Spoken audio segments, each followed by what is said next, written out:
Assalamu alaikum and welcome to day 19 of my 30 days of parenting for a peaceful Ramadan. So today I'd like to talk to you about the power of dua, supplication, asking Allah for whatever it is we want.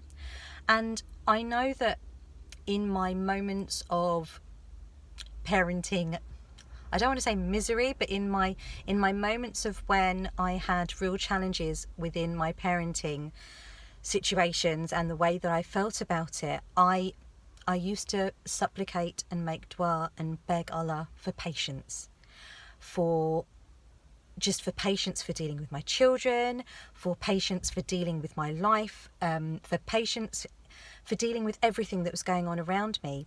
And I know that a lot of, sabr is something that we often pray for. It's a biggie, isn't it? Sabr. But it also means resilience, doesn't it? Sabr doesn't just mean patience. I think that sometimes we get caught up in not misinterpreting, but in a different definition to what it actually is. But it's resilience, and I guess that goes hand in hand with patience, I guess, but it's a little bit more supercharged. It's not that I want to be patient. I mean, what does patience even look like? What is patience? And then what is resilience? Resilience to me is more the bounce back ability, not letting the things that I think get me down, not letting my screaming children bother me, being able to bounce back from that. And patience really, I guess, to me, before meant just being able to either block it out or not hear it. That's what I was really praying for. What I was really praying for wasn't actually patience. I was really praying for those situations not to happen. I was really praying for, my kids not to argue. I was really praying for all of the things that I thought were causing me to lose my temper, to just be really, really cheesed off with life. I wanted all of those things to end, but that became engulfed in this thing of this need for patience. I thought if I was patient, because good mums are patient, aren't they? They're infinite patient with their children. But really, what was I really praying for? Because when you look at the language of it, if I'm praying for patience and Allah is as I see him, so if I'm praying for patience, surely that would mean that I would then be given situations in which I would be able to play out that patience, this patience that I'm praying for, this heartfelt dua that I'm making to Allah. Ya Allah, please let me be more patient. Surely, in order for those duas to be answered, there would be situations where I would be tested with regards to playing out this patience, whatever patience means. And that's not really what I was asking. I was saying the words, the language I was using was patience, but the intention behind it, what I was really asking for was for those situations not to happen. Because really, I didn't want to have to rein in my feelings when my kids were going mental. I just didn't want my kids to go mental. I just didn't want them to fight. I didn't want them to be shouting and screaming. I wanted them to be calm and placid and robotic and, just do as I say. I wanted them to behave. And so really what I was asking for was an alleviation and all of that, but it was coming out in asking for patience. But if I'm asking for patience, then surely I'm going to be given situations where I'm going to be able to put this newfound patience into practice. So now I kind of got it. The penny dropped really. And subhanallah, it helped me realize that the power of dua, yes, Allah gives you what you want. If you are making heartfelt dua, Allah will answer your duas. But it's almost like, why don't I give myself the best chance of getting what I want by making a dua that is so supercharged and so clear and so really what I want, instead of what I think I should be praying for because that's what I think I need.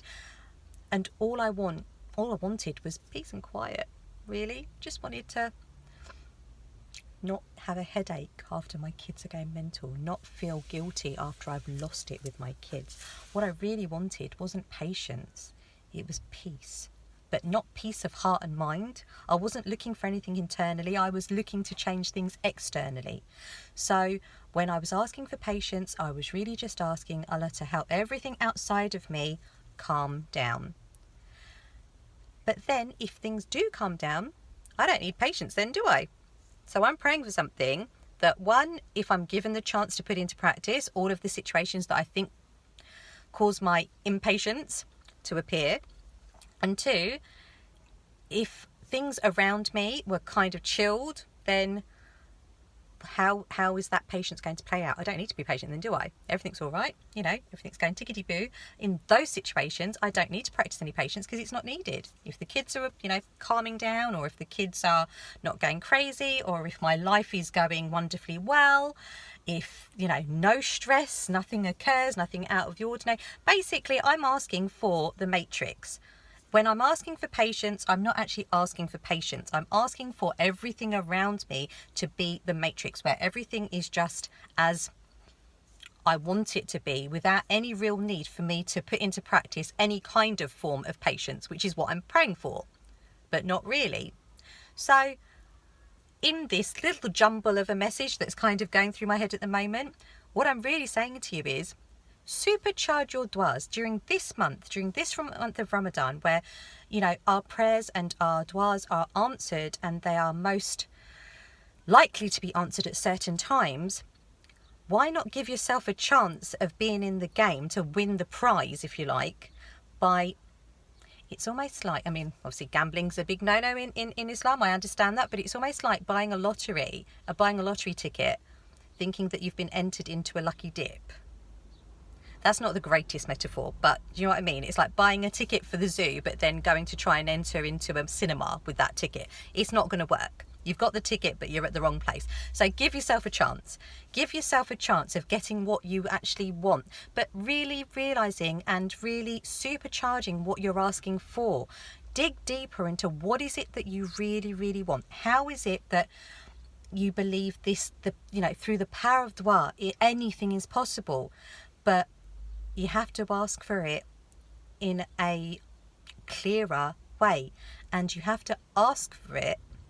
Allah knows what's in our hearts. Allah knows exactly what's going on. He knows that even if we use the words that we use, the intention is, He knows what's in our hearts and our minds.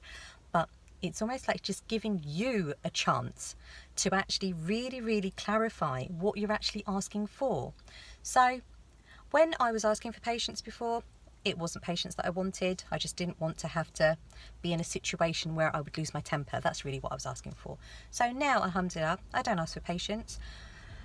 I think that comes from within. We all have this bank of patience within us, but it's not what we think it is. Patience is the ability, really, I think, to accept what's going on. It's peaceful acceptance that I was looking for.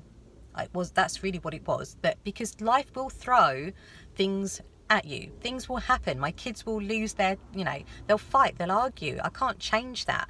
Stuff will happen, things unexpectedly will happen that will kind of make you think, okay, I wasn't expecting this, bit of a bump in the road, but hey. But patience is the peaceful acceptance that it's going on, and knowing that you can deal with it.